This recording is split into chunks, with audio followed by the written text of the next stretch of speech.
Amerika Serikat memperluas blokade atas kapal Iran di seluruh dunia untuk menekan ekonomi dan militer Iran di tengah perpanjangan gencatan senjata. Iran pun tak gentar dan mengklaim masih memiliki banyak stok rudal yang belum habis selama berperang melawan Amerika Serikat. Kita bahas bersama Guru Besar Hubungan Internasional Saint Petersburg University Rusia, Koni Rahakundini Bakri, dan dosen internasional Institute for Islamic Studies, Kasim Muhammadi. Pak Kasim dan Bu Koni, selamat petang semua. Halo, selamat siang. Baik, saya ingin ke Bu Koni terlebih dahulu bahwa Amerika Serikat dan Israel sepakat untuk menekan ekonomi dan militer Iran. Apakah hal ini cukup efektif untuk membuat Iran gentar? Aduh, ini susah ya kalau dibilang gini. Karena gini, menurut saya kita ini dalam fase strategic pause sebenarnya yang terjadi sekarang. Jadi kalau saling propaganda terjadi itu sangat biasa lah. Intinya kita tuh mesti lihat bahwa ini tuh konflik ini tuh harus dipahami sebagai konflik yang episodik. Jadi dia tuh bagian dari rivalitas geopolitik dan kita akan ada terus nih. Mungkin tahun kemarin, tahun sekarang, besok juga akan lagi. Jadi intinya persepsinya ini yang mesti dibetulkan. Bagaimana kita melihat Iran ini menjadi ancaman yang eksistensi buat Israel terus-terusan, dan disitulah akhirnya Amerika turun tangan. Nah, akhirnya gimana sekarang kita mesti lihatnya? Ini sekarang kita tuh peace in form tapi war in structure. Jadi kita bisa lihat ya, blokade masih terjadi, ketegangan terus terjadi, ya kan? Aktivitas militer seperti disampaikan barusan itu sangat meluas. Negosiasi walaupun kita mesti appreciate ya, Jared malam ini sudah terbang kalau nggak salah tadi pagi, ya kan? Tapi ini mengerikan kalau yang dianggap tekanannya kepada Iran, bukan cuma Iran yang tertekan, mesti dilihat ya. Kita kan selama ini bahasnya energi. 2.000 kapal sedang tertahan, 20.000 kru kalau nggak salah tertahan. Tapi kita mesti lihat ya, forum traffic kapal itu sangat turun ya, terutama untuk masalah juga pupuk. Itu sekitar minus 25% dari pupuk dunia sudah terguncang gara-gara ini. Kemudian petrokimia dan industri sudah terdampak, gangguan dari nafta, metanol semua sudah terjadi, dan juga bagaimana kita sekarang sudah melihat industri sudah masalah karena kenaikan biaya logistik, kenaikan biaya bahan baku impor. Jadi yang kita mesti sadari sekarang ini, kalau memang Amerika mau menyerang Iran, ya kan, semata menghancurkan ekonomi Iran, dia mesti ingat seluruh dunia bisa hancur gitu loh. Apalagi kalau kita bicara tentang ranjau tadi saya baru baca berita ya, ternyata ranjau yang ditinggalkan gitu kan, itu kalaupun sekarang perang berhenti hari ini, untuk membersihkan ranjau di laut itu membersihkan sekitar 6 bulan. Jadi kalaupun hari ini perang itu berhenti, 6 bulan kapal-kapal nggak bisa selancar atau senormal seperti biasanya. Jadi memang Amerika juga kayaknya udah waktunya didorong untuk oleh seluruh dunia nih, maksud saya, untuk sebenarnya meyakini diri bahwa Iran tuh nggak bisa ditekan. Dia nggak akan bisa ditekan karena dia sudah mengambil sikap yang sudah jelas dari awal. Baik, saya ingin tanyakan ke Pak Kasim bahwa tentu ini bukan propaganda pertama, bukan ancaman pertama yang kemudian diberikan Amerika Serikat kepada Iran. Pertanyaannya, apa yang kemudian membuat Iran begitu percaya diri dalam perang ini? Apakah ada sokongan dana atau kekuatan militer tertentu, atau justru karena investasi 25 tahun di bidang pertahanan? Ya, kalau semua itu yang disebut Anda semuanya dijalankan Iran dan merupakan kekuatannya Iran itu, saya pikir kalau di top semua itu adalah kepercayaannya Iran, baik dari sisi masyarakat dan juga dari sisi militer dan pemerintahnya terhadap ajaran-ajaran Islam. Yani kalau untuk negara Iran itu bukan masalah perang biasa, itu masalah perang kepercayaan. Oleh karena itu, ya, Iran kalau mengenai masalah, contohnya masalah ekonomi atau blokade itu, pasti Iran sudah siapkan itu selama 47 tahun yang lalu itu. Iran sudah belajar pelajarannya bagaimana mengakali blokade atau embargo itu. Sudah kami ini tahu bagaimana kita bisa mengatasi itu satu. Kedua, kalau masalah ekspor impornya Iran itu bukan hanya dari Selat Hormuz atau Teluk Persia, tapi Iran itu luas sekali perbatasannya, banyak sekali, 8.015 kilometer perbatasannya Iran, dan lebih daripada 10 negara adalah tetanganya Iran, termasuk Rusia, Turkmenistan, Azerbaijan, Irak. Dan contohnya kalau ekspornya Iran, yang maksimal ekspornya Iran itu ke Irak, ya, dan Irak itu, Iran ada perbatasan darat dari sama Irak. Oleh karena itu ya pasti itu akan membuat problem untuk kami ini, tapi tidak problem yang begitu susah untuk diatasi. Dan bahkan sampai sekarang berdasarkan laporan yang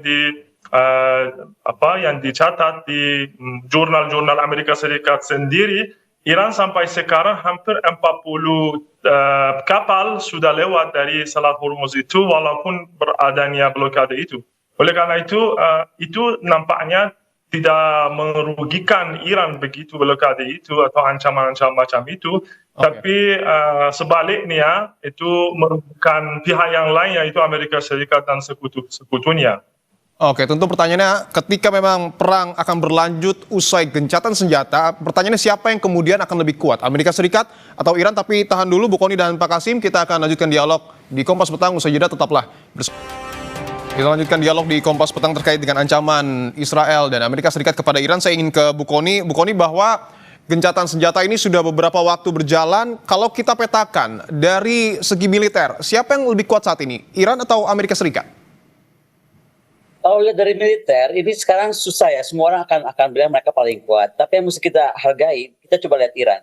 Dalam hitungan normal, ini Amerika kan nomor 1 di dunia nih, negara nomor 1, very powerful one. Kenapa bisa bertahan sekian lama dari Februari sampai sekarang? Artinya Iran itu juga nggak main-main.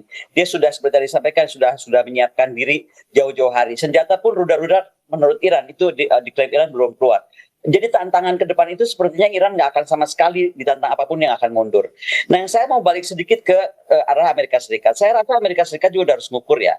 Lama-lama nih dunia juga akan marah semuanya, bukan saja kepada aspek Hormuz. Karena dampaknya sudah meluas. Tadi saya sudah sampaikan beberapa yang terkait Hormuz.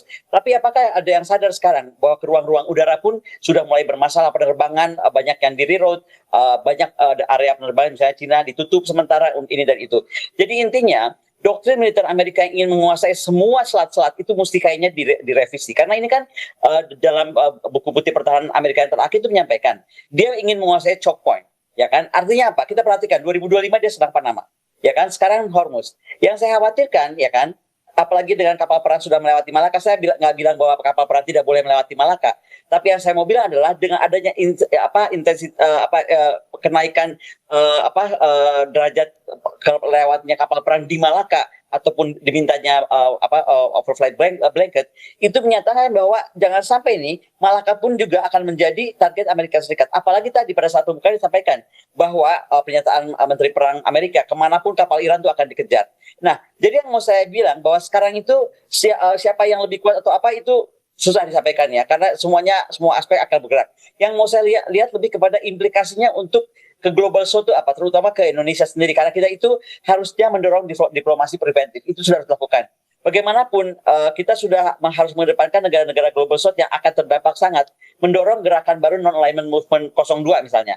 Itu bagaimana kita juga membuat ketahanan energi untuk regional. Karena kalau saya bilang ini agak mengerikan nih, eskalasi dari Hormuz bisa ke Laut Cina Selatan dengan statement kita yang agak aneh kemarin itu beberapa waktu lalu pejabat kita yang sekarang dibahas di Singapura dan di Malaysia, itu bisa menjadi trigger untuk terjadinya eskalasi di tempat lain. Baik. Nah, artinya yang saya sampaikan adalah posisi netral aktif kita tuh betul-betul harus menghindari pelebaran dan pendalaman dengan militer Amerika ataupun dengan negara barat. Baik, saya ingin ke Pak Kasim bahwa kita tahu dalam beberapa waktu kebelakang Iran juga sempat memamerkan rudal kepada rakyatnya sendiri. Apakah ini sebagai simbol bahwa Iran memang siap untuk berperang atau justru mencari relawan untuk mendukung mereka saat melakukan perang? Iya, Iran sudah umumkan bahwa kalau kapasitas untuk menyerang lagi agresor itu Israel ataupun Amerika, sudah siap kami ini untuk membalas kalau ada serangan lagi. Dan tetap kalau di masa gencatan senjata itu Iran setiap hari itu minimalnya yang diumumkan bukan dari pihak Iran tapi dari luar, minimalnya 400 drone itu dibuat di bawah tanah Iran. Dan kalau rudal-rudalnya juga ada sebagian yang belum diumumkan, yang belum diguna bahkan, dan akan diguna kalau ada kalau diperlukan. Oleh karena itu, kenapa itu diperlihatkan di jalan-jalan? Karena setiap malam, sebagaimana yang diketahui pemirsa terhormat, setiap malam selama 50 malam terakhir itu warga Iran itu turun ke jalan-jalan untuk mendukung pemerintah, mendukung militer, dan itu nampaknya satu apresiasi atau tindak apresiasi dari militer. Mereka juga turun ke jalan untuk memperlihatkan persiapan mereka untuk membela dari rakyat Iran itu. Ya. Oke, artinya itu juga sebagai simbol bahwa pemerintah ataupun militer Iran ini menunjukkan kekuatannya pada saat berperang melawan Amerika Serikat dan juga Israel. Saya ingin ke Bu Kony lagi, bahwa tadi Anda sempat menyebutkan Amerika ini dalam tanda kutip semacam menyikut negara-negara lain ataupun sektor-sektor yang membuat negara-negara lain marah. Saya ingin tanyakan klaim Amerika Serikat yang mengatakan bahwa blokade yang dilakukan kepada Iran, ini kerugian yang dialami Iran mencapai 500 juta dolar Amerika Serikat atau setara 8,9 triliun rupiah per hari. Ini informasi yang valid, Bu Kony? Kalau valid enggaknya, sekali lagi dalam era sekarang itu sudah perang propaganda, ya kan, itu saya nggak bisa nyatakan itu valid atau tidak. Tapi yang mau saya simpulkan begini, kalau ini adalah kemenangan, kalau Amerika merasa dia dengan pernyataan itu dia menang taktis, serangannya sudah berhasil, ekonomi Iran terganggu, ya kan, suffering sampai 8,9 triliun per hari, apapun itu, Amerika harus sadar ini tuh harganya mahal karena dia akan terjadi inflasi dalam negeri dia. Kemudian dia akan menganggap negara-negara normal ini akan menganggap dia jadi agresor. Karena tadi pernyataannya misalnya menhannya dia atau menteri perang dia bahwa dia akan mengejar kapal Iran atau yang berhubungan dengan Iran kemanapun di seluruh dunia, ini menunjukkan dunia ada berjalan sangat tidak normal, dan ini nggak bisa pasti negara-negara lain akan diam terus. Pada hitungannya pasti kita akan bergerak berbalik, malahan bertanya kepada Amerika Serikat atas egonya itu kenapa semua di seluruh dunia suffer. Utamanya yang mau saya bilang di sini adalah Asia, karena ya kita bisa lihat tetangga kita Cina saja itu tergantung sampai 80% kan. Jadi berat dia di sana. Baik, saya ingin ke Pak Kasim, bahwa tadi Anda menyebutkan pameran rudal di Iran ini menunjukkan kekuatan tempur Iran. Tapi pertanyaannya adalah, jika memang perang terus berlanjut dan Iran siap bertempur, apakah betul ada sokongan dana dari negara lain atau mungkin dukungan militer dari negara lain? Iya, sampai sekarang Iran belum meminta kepada negara apapun saja untuk dibantu, dan Iran alhamdulillah nampaknya sudah siapkan dirinya selama 40 tahun yang lalu untuk perang ini. Ini perang terakhirnya Iran, itu bukan hanya pernyataannya militer Iran, tapi warga Iran juga mereka bilang bahwa kami ini tidak mau perang lagi, tidak mau diserang lagi, Anda itu harus dihabiskan ancaman macam itu. Dan oleh karena itu, ya pasti Iran sudah siapkan dirinya untuk perang macam ini, bukan perang sama satu negara yang lemah, tapi dengan superpower Amerika dan Israel itu. Oleh karena itu, ya pasti Iran itu sekarang ini sangat siap, dan juga bahkan mengenai masalah blokade itu, Iran tidak diam saja. Sampai sekarang beberapa kapal yang berkaitan ada hubungannya dengan Amerika Serikat atau Israel disita Iran ataupun sekutu Iran. Hari kemarin itu kita dapat informasi bahwa dari Babul Mandab juga ada serangan ke satu kapal tanker yang berhubungan Amerika Serikat dan disita oleh Somalia. Yani bukan itu hanya Iran, tapi sekutu-sekutunya Iran itu juga ada, bahkan sebagian yang belum muncul, sebagaimana yang dikatakan oleh Yaman, mereka belum aktifkan serangan mereka terhadap agresor itu atau terhadap Amerika Serikat. Oleh karena itu, Iran itu juga bukan hanya masalah persenjataan yang sudah siapkan, tapi secara strategis juga ada sebagian kartu yang belum dimain oleh Iran, dan kalau ada diperlukan pasti itu akan dimainkan juga. Oke, karena kita masih memiliki waktu, saya ingin tanyakan lagi ke Pak Kasim bahwa Amerika Serikat melakukan blokade kepada Iran, apakah ini berdampak pada stok minyak Iran yang seharusnya dikeluarkan, dan apakah berdampak secara langsung kepada ekonomi Iran? Ya, sebagaimana yang saya tadi katakan, pasti itu ada tekanan kepada ekonomi Iran, tapi tidak begitu banyak, ya, karena Iran itu sudah tercoba bagaimana mengakali blokade atau macam embargo itu. Oke, baik. Saya ingin ke Bu Kony. Apakah Anda sepakat dengan pernyataan dari Pak Kasim bahwa betul ada dampak ekonomi kepada Iran, tapi tidak terlalu signifikan terkait dengan blokade yang dilakukan Amerika Serikat? Mungkin tidak signifikan, tapi sekali lagi ini kita harus menghitung betul berapa lama ini akan berjalan ya. Karena sekali lagi kita nggak bisa biarkan ini terlalu suffering. Saya sampaikan tadi, kalau makin lama dunia sudah makin terjepit. Dan sekarang saya mau sampaikan adalah harusnya kita sudah masuk, siapapun yang mendorong ya, tapi sudah harus ada inisiasi forum darurat global South, terutamanya bagaimana Iran, negara Teluk, dan India, Brasil, Afrika Selatan sudah harus bicara. Karena ini kan kita masih diam nih sebenarnya, tapi kalau kita lihat terdampak sudah mulai sangat terdampak. Kemudian bagaimana Hormuz Stabilization Initiative itu udah mesti dimulai. Yang pasti juga strategic hedging. Bagaimana sekarang BRIC Plus juga kan, dan diversifikasi energi regional, bukan lagi nasional, diversifikasi energi regional sudah harus dibangun. Karena kalau enggak, kita bisa lihat ini ada perkiraan intelijen. Ini sampai Juli saja itu paling cepat tuh Juli ini selesai. Dalam posisi sekarang ya, dalam posisi seperti sekarang. Tapi eskalasi bisa meningkat bisa sangat cepat. Nah intinya kalau sampai Juli kan skenario resiko kita udah mesti hitung dari fiskal, dari segala macam tadi logistik yang tertahan, dampaknya kepada industri dan lain seterusnya. Jadi memang sudah harus lahir posisi-posisi yang jelas. Sekarang juga kita bersuara terhadap Amerika untuk sadar bahwa Iran nggak akan mungkin mundur. Tadi dinyatakan kok dia nggak akan pernah mundur, dan ini kalau perlu perang terakhir, artinya akhirnya perang bubat ya, perang habis-habisan pun masyarakat Iran sudah siap. Nah kan nggak bisa dunia berhenti dan cuma hanya menyaksikan, hanya report tiap saat. Tapi bagaimana kita mengambil inisiatif, terutama saya berharap negara-negara non-alignment movement untuk bikin gerakan non-blok 02 segera dan tidak bisa ditunda.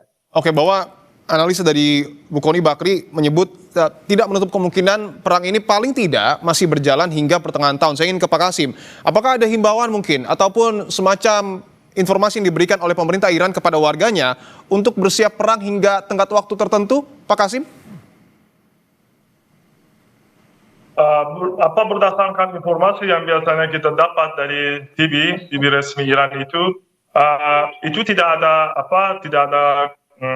waktu tertentu untuk diakhiri perang itu, dan bahkan itu masyarakat yang mendorong pemerintah dan militer Iran untuk melanjutkan peperangan itu, sehingga kita bisa pastikan, karena selama 9 bulan yang lalu itu kita 2 kali diserang. Oleh karena itu kalau masyarakat Iran itu tidak mau diserang lagi, kalau itu artinya kita harus melanjutkan perang untuk tahu saya mungkin beberapa bulan lagi, tidak masalah, lanjutkan lagi perang itu, sehingga kita bisa pastikan kita tidak ada ancaman lagi dan tidak ada serangan lagi kepada masyarakat Iran. Oleh karena itu masyarakat Iran itu mereka sangat siap untuk melanjutkan peperangan itu sehingga bisa dipastikan keamanan rakyat Iran. Oke, saya ingin ke Bu Kony bahwa tadi Anda sudah menyebutkan beberapa kali bahwa dunia ini harus bergerak untuk kemudian menekan eskalasi yang ada di Timur Tengah. Tapi pertanyaannya, siapa yang mampu menekan agar eskalasi perang di Timur Tengah ini tidak semakin parah? Mungkin gini ya, kalau masalah menekan, kita bisa bersuara itu dimanapun. Tapi yang kita harus sadarkan sekarang adalah egoisme dari Amerika Serikat tadi, terutama, dan doktrinnya akhirnya tadi pada saat kita semua mendengar ya, itu pernyataan bahwa akan mengejar kapal Iran di seluruh dunia. Itu pernyataan yang paling bahaya dalam aspek diplomasi. Jadi bagaimana di negara yang sekarang, negara seperti sekarang dalam situasi global, ada ancaman seperti itu kepada negara yang berdaulat. Nah tapi begini, dari tadi kita kan bicara ngerinya ya. Saya mau tarik kepada penghargaan kita sekarang kepada Wiskov dan Kushner yang sedang menuju Pakistan. Intinya mereka tuh harus sadar bahwa Iran ini hanya bergerak di 3 jalur sekaligus. Pertama diplomasi, dia pakai terus di Pakistan, makanya Menlu sudah di sana, Menlu Iran. Kemudian tekanan militer lewat blokade global Amerika sudah sedang terjadi terus. Dan bagaimana eskalasi regional yang tadi disampaikan, sel tidur tuh belum bangun semua. Jadi kalau sel tidur bangun semua, akan pecahlah kawasan itu, termasuk negara Teluk. Jadi kita juga mesti hargai sekarang ini dengan pernyataannya Gedung Putih, Caroline Levitt bilang bahwa Iran sudah mau berbicara, dan ternyata juga Menteri Perang siap anytime berangkat menyusul Kushner. Saya berharap akhirnya Amerika sadar bahwa ini nggak bisa Iran dibeginikan terus. Jadi Iran tuh nggak bisa mau dan nggak akan mau dia dipres terus dengan kunjungan delegasi agak besar ya, tadi saya lupa namanya, tapi ini delegasi agak besar ke Pakistan. Menurut saya Amerika sudah mau duduk dan lebih berpikir ulang untuk main terus-terusan gaya keras di Iran. Saya rasa Amerika juga sudah mulai kehilangan udah mulai kehilangan confidence nih, soalnya sampai kapan ini akan berakhir begini terus. Oke, saya ingin ke Pak Kasim bahwa tadi Anda menyebutkan Iran ini nampaknya tetap siap untuk berperang, tetapi pertanyaannya, apakah Iran juga ingin melakukan negosiasi kedua dengan Amerika Serikat? Iya, kalau prioritas kami ini adalah negosiasi atau perundingan sama negara lain, tapi pasti itu harus ada syarat-syaratnya, harus ada apa apa lampangan untuk negosiasi. Kalau kamu mau negosiasi sama satu negara yang dia mau mendikte pernyataannya, keinginannya, tuntunan-tuntunannya dia kepada kamu, pasti itu bukan perundingan atau negosiasi. Dan nampaknya kalau sampai sekarang dari sejarahnya negosiasi Amerika Serikat sama Iran sendiri dan sama negara-negara lain, biasanya mereka mau mendikte, tidak mereka mau menghormati hak-hak asli negara-negara lain. Oleh karena itu kalau Iran pasti mau itu, tapi tidak percaya dan tidak harap bahwa itu dijadikan, dan bahkan kalau itu dijadikan macam kali kemarin ya, dijadikan kesepakatan sama Amerika Serikat tapi dibatalin oleh Trump ya. Oleh karena itu kami ini tidak pasti atau tidak harap bahwa itu akan berjalan. Oleh karena itu yang kami sekarang mau, masyarakat Iran itu mau adalah jaminan nyata, bukan jaminan yang atas kertas tapi jaminan nyata, dan sekarang nampaknya kalau Selat Hormuz itu merupakan jaminan nyatanya yang paling bagus untuk Iran. Oke, tentu kita berharap bahwa pertemuan antara Iran dan Amerika Serikat yang informasinya membahas soal proposal terkait dengan negosiasi ini akan berjalan lancar agar deeskalasi terjadi di Timur Tengah. Terima kasih Ibu Qonir Hakundini Bakri dan juga Bapak Kasim Muhammadi telah bergabung di Kompas Petang.